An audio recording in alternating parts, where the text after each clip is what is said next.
And for some reactions to the government work report, let's go live to our reporter Sun Tianyuan in northeast China's Shenyang city. Tianyuan, Premier Li Keqiang said in the work report that China will promote coordinated development of regions and achieve new breakthroughs in the revitalization of the country's northeast. Shenyang, where you are, is a very important city in this very region.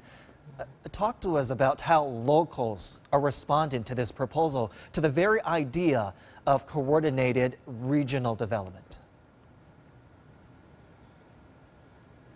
Yes, Zhongshi, Premier Li Keqiang's government work report this morning has sent out a very strong signal to people in northeast China.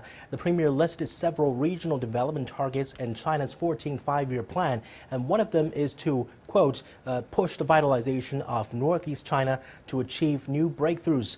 Although he didn't elaborate on the details, judging from the reactions here on social media, locals appear optimistic about the new developmental strategy for the region. Many who live and work here say hearing Premier Li mention their hometowns as part of China's priorities for the next 5 years was a morale booster.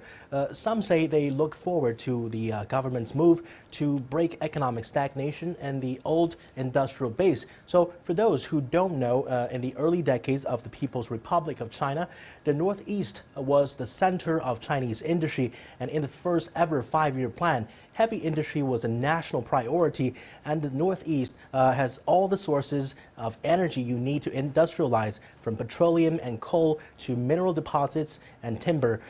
Heavy industry was the backbone of the Chinese economy back then and a forerunner of innovation. But growth in traditional industries has slowed down over the years as China switches gear to higher quality development.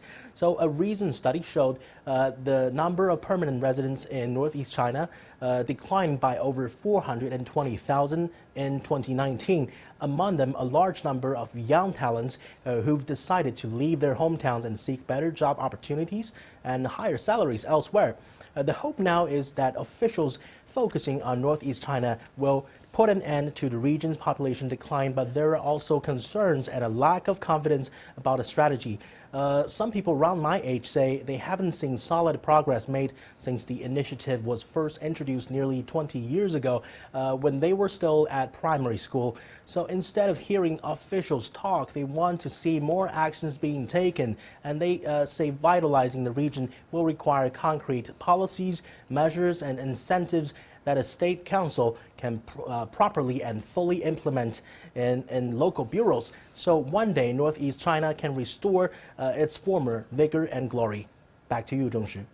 CGTN Sun Tianyuan live for us in Shenyang today. Tianyuan, thank you so much.